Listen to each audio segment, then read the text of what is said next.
All right, so our first subject here on Double Take, we are talking gas prices. So President Biden has decided that he wants to probe into the possible illegal conduct of oil companies, essentially. He wants to get the FTC involved.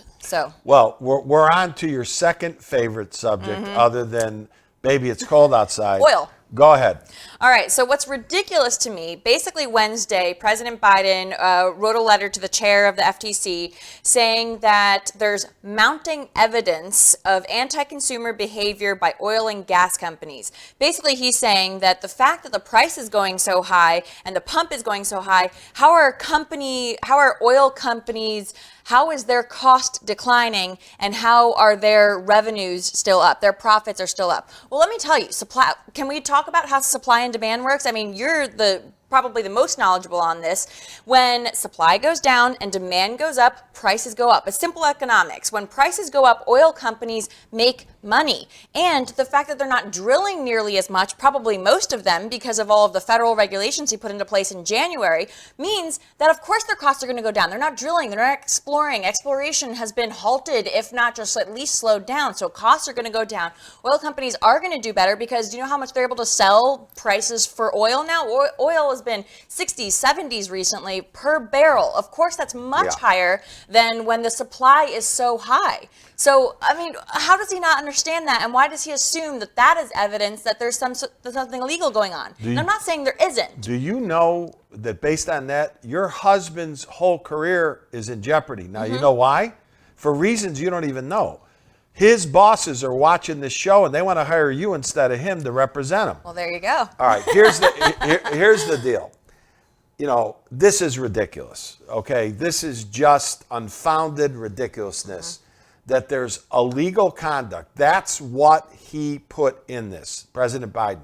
Illegal conduct. We can't prove any of this. I mean, the gas companies have come back out now and the oil companies have come back out now and said, President Biden, this isn't illegal conduct. This is your conduct. These are your policies. And one of the problems with shutting down pipelines and not allowing drilling, there's also another issue from the people that I've talked to over the weekend, last weekend in the oil and gas business. I have many friends that invest in the oil and gas business, that regulations now are causing. Trump stripped a lot of the unnecessary regulations, which is really how we got to be energy independent. Biden has put these regulations back on.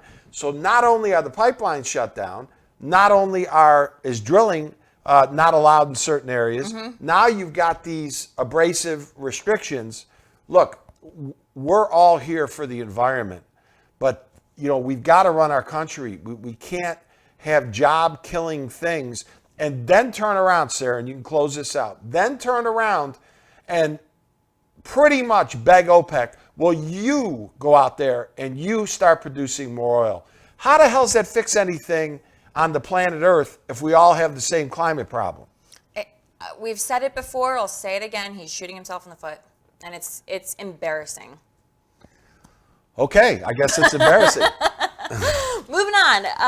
We teased a little bit about this. The Chinese story about the missing tennis player. It's really creepy. This is creepy, and it's a problem, and this ties back into the things I was talking about with China and Hong Kong and everything else. So why don't you set the stage for the story? Okay, so, and I'm not 100% sure how to pronounce her name. Peng Xiao? It's a good start. All right, there we go. Forgive me if I'm pronouncing it. PengShuai, if you're going to look this up. Okay, so she's the former #1 globally ranked tennis player. Basically, she wrote #1 in China. In China, yes. Not globally, in China. Well, she was globally ranked. Oh, she's globally ranked, but she's the best player in China. Yeah, yes. Okay, all right. So basically, she's been missing. She had recently accused a former Chinese official of sexual assault. And she wrote this in her microblog. She talked about years of an affair that they had with the former vice president, or the former vice premier, Zhang Goli. I hope I'm saying that right. She had allegedly been sexually assaulted by him, that it occurred before their actual relationship began.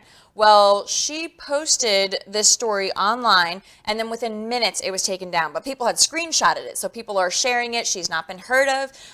The media actually even asked Chinese officials about this, and they said, quote, Zhao Lijian, I hope I'm saying that right, the foreign ministry spokesman, said, "I have not heard of the issue you raised. This is not a diplomatic question." All right, so this is my view of this story. This is more totalitarian BS by the Chinese government. You say anything, they get rid of you. Here's the deal. She made these allegations and no one's heard or seen from her since. Now, this mysterious email comes out, which makes the story even, and use your words, creepier. It comes out, but no one's been able to verify. She basically walks back her comments in this email that can't be verified. And it was sent to, I believe, the head of the World Tennis Association, and they are questioning whether it came from her directly or not. It's authenticity. And it makes this thing even creepier. And because now, in this email, she walks back some of these allegations. No one's seen her. No one's heard from her. And all the tennis association people, now Chris Everett has come out on this, and all the top, especially female world tennis players have come out on this, that we've got to get to the bottom of this, because this is really a bad one. And basically, to find out and hear from her, just let's hear from her. Right. And that's what everyone now is asking. But this further cements the whole situation in China. You say the wrong thing there, you're off the map. Right. And I go back to this deal with Enes Kanter. Enes Kanter is the guy who he's from Turkey. He plays for the Boston Celtics, and he is a Muslim. And he has had a huge problem with everything that goes on inside China as it relates to some of these problems that they have with the Muslim community. I guess they are mass incarcerations, and they are doing everything possible to hold back these people and to do really rotten things. And he has brought it to light, and basically they won't show the Boston Celtic games now in China. I mean, this is... How do we deal with these people? I was going to say, my question is, Biden was praised for even having a conversation with the president of China. Why are we trying to have such great relationships with a country that does all this kinds of stuff? Well, we have to have relationships, Sarah, because they're the other superpower further than China in the world. Yeah. They're a military and an economic superpower. So we have to have some sort of relationship. Some relationships, but we can't expect that they're a competitor. They're an adversary. That is the distinction. They're not a competitor. They're an adversary of the United States. That's a good way to put it. And we cannot, treat them like they're just another economic competitor. That's not what this is. Right. So you can't go dark on it, but you have to, it's like, there's an old saying, sometimes you have to manage, some people that are so hard-headed with a baseball bat. That's the way I think you have to deal with the Chinese. Any kind of weakness, you're done. Wow. Well, let's, praying for this woman. Hope We're she's going to watch found. this, though. But, I mean, somebody needs to produce her, and we need to hear from her. Yep, absolutely. Okay. All right, moving on. We are talking about hospital cases. Some hospitals have reported seeing a surge in COVID patients, and the CDC has, in fact, predicted a surge. Yeah, I'm concerned about this one. And we talked about Eastern and Central Europe. And we talked about Romania, and we talked about Serbia. And they are going into complete lockdowns there now. Right. Now, they have a vaccination issue, Sarah, that 25 to 30% of their country is vaxxed. And we talked about their inability to get vaccines to people. So they have a bit of a breakdown there. Correct. But I think they also have kind of an anti-vax mentality. What do you think the statistics are of vax people in the United States? Honestly, I'm not sure. I haven't looked at it I recently. think it's like 70%. I would agree with that. It's in the 70% range. Here, it's less than half of that. Yeah. So Serbia and Romania. So what have we learned about this terrible disease, this terrible pandemic? is that it's a worldwide problem and it gets transferred. Western Europe now is starting to see that numbers are going up. In the U.S., I talked to a good friend yesterday, and he said, well, COVID cases are down. I said, well, how many do you think are out there in the United States? And he said, well, probably several thousand. 85,000 cases a day right now and rising. 85,000 cases a day and rising. Now, there's good news to it as well. Because of vaccinations and because of medicines that have been developed, the death rate is down about 10%. Okay? So less people are dying, but more people now than 3 months ago are getting sick, and the hospitalization rates are starting to rise. The positive news again is that the vaccinations combined with the medicines and the treatments are saving people's lives to an extent. Right. And, I have two sides here, right? Because I want to make sure that we're sensitive to the people who are going through this, to people who have family with this. But I don't trust the CDC anymore in a lot of things that they're saying, that a lot of information that they've put out. Basically, we've seen the fact that they're saying that in 2021, they're expecting cases to shoot up, the Christmas holiday. And I've also seen, if you look online, if you, just search something else, I've seen a state analysis from UT Southwestern talks about cases are due to decrease over the next few weeks. Whereas, again, the CDC says that cases are due to increase. They even said that on average, cases have risen in 29 states and then decreased in 18 states. So I think it just depends where you're reading your information. I'm going directly to the statistics, and I will tell you, Sarah, the graph now the last 2 to 3 weeks looks like this. It's not like this. But again, the CDC has come out and said that their information sometimes is not always exactly accurate. You know what? I don't care what the CDC says. I couldn't agree more with you. I don't believe any of that stuff. But what I'm saying is the actual statistics show a graph like this. And we're now at 85,000 per day. And it's projected in this graph to go to about 100,000 per day. These are cases, new cases. Now, here's an amazing stat, if you want that stat. There's been 47 million cases of COVID in the United States during this pandemic. We've lost somewhere in the neighborhood of 785,000 people. So kind of think about that, okay? This is, and I'm going to get into this in my Unplugged in a big way, this is a big existential threat. That seems to be the Biden administration's great big word, existential. Existential, okay? Not climate change? What I'm telling you is if you lose worldwide 5 million people counting. In the United States, almost 800,000. All I'm saying is that I was in hope this summer that this was really going to calm down. It's not. And it's interesting that 800,000, is that number, that's for 2021? No, 800,000 total deaths since the pandemic started. Because last year I know that the number was 600,000. Less people are dying per capita because, again, of vaccines and because of the medicines. We're learning a little bit more about this virus. But I'm just telling you, there's so much we don't know. And it gets back to my big pet peeve today and every day. We need to get to the origin of these things. We can't have a 3.5-hour summit with somebody that started this crap. This did not start in a wet market. This started in the Wuhan lab, period.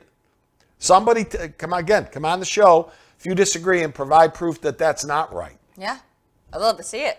So, I just hope during the holidays that, I talked about the families that are now having to make some decisions, and there's a lot of stuff going on out there.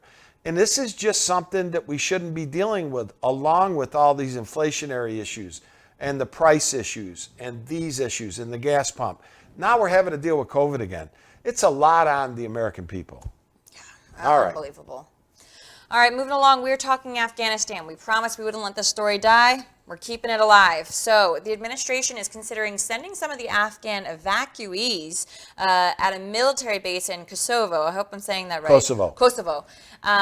Back to Afghanistan if they can't clear the vetting process. So right now, people are going through about 70,000 people have come across the United States. Some have been cleared to go to partnering countries, etc. But right now, there's only 200 people at that base, but right now some of them might possibly be sent back. All right, so what is your take on that? My take is, so two things. First off, I'm happy we're vetting people. I'm happy we're going through a rigorous process to make sure that the people coming back into America are indeed people. All right, are these people that we're vetting that are already here in America that we're sending back out, or people that are... who are at the military base, that base? So they haven't made it to America? No. Kosovo, thank you. They haven't made it to the United States To the United States, yeah. Okay. So there's about, the number of evacuees at that base is about 200, including family members. But the administration has agreed that they can house them up to a year while they get this process done. Well, here's my take, Sarah. I will tell you that the people that are here weren't vetted properly either. Yeah. I mean, you look at the mass chaos that occurred around August 31st, and you look at the way that we withdrew and everything else, no one's going to tell me that we've got a clean slate as it relates to the people that we've let in. And then you tie that to the southern border being as porous as it's ever been and people just coming across. I'm telling you, I don't see a situation that leads me to believe that we're not going to have a problem at some point. Right. No, I couldn't agree more. And unfortunately, some of the people who have been probably came over. I'm praying and hoping that none of them have Taliban ties. That's impossible that they don't. The question is, can we contain that? Do we know about that? Because again, one thing we've learned about the government, whether that's Trump or whether that's Biden, is we don't know it all. Yeah. They're not telling it all to us. And whatever problems they've got, as long as the media is not up, you know what, they basically will figure out how to not tell anybody. Yeah, All exactly. right. All right, well, we will definitely, as we promised, keep an eye on this case. Another case we've kind of been following, Kyle Rittenhouse. So the third day has begun of deliberations for the jurors. So again, a little backstory. So he is on trial for killing 2 men and injuring another during the BLM riots in Wisconsin in 2020. Basically, this comes after 2 requests for mistrials, which is interesting. The jurors came back and rewatched a drone video that was released in the trial this week, and it caused the defense to ask for a mistrial because they were not given, during the proper evidence time, they were not given a high quality version, so they couldn't see what happened. So they said they would have prepared defense differently. The judge did not rule on that, or did not rule in their favor on that. So it's interesting in this case. I want to say this very carefully. Because of some of the facts that have come out about this case and self-defense laws that are in place and video and photos that have come out, I can imagine him getting a not guilty plea or getting a not guilty verdict. I'm sick of this case. Okay? I don't want to watch it anymore. I'm sick of it. The kid looks like he's 12 years old. All right? I know he's 18 now. He looks like just some young kid. Unfortunately, it's caused a lot of division. People are calling him white supremacist. All of that is wrong, okay, on both sides. Name calling is not right. I'm just sick of this. Yeah. And I've taken a real hard position that this kid should have never put a gun in his car and drove over there because only bad things could happen. You suggested if he was your nephew, you'd have told him don't go. Right. I just am sick of this because, again, we've got major problems in our country. This is dominating the news now because the problem's going to be is if he gets off, then they're going to riot again. And people have already said that they are going to fill the streets. Okay, but the point of the matter is that this could have all been avoided if we just understand that the police are there to do their job. I don't buy 1 ounce of the fact that he had the right to be able to go there and do that. I'm not getting into the legal side. I'm getting into the common sense side. But I look at this kid, and I can't look at him anymore on TV, and he looks like this just little kid. that whatever influenced him with guns and other things, and I really would like for this one to go away. 2 people are dead. No matter what their backgrounds were, that's not the way this should have turned out. So we'll see what happens, but it's not my favorite story. Yeah. Yeah. Well, like you said, it's been dominating the media. So hopefully, like you said, it can be put to bed soon. Yeah, I'd like to do that.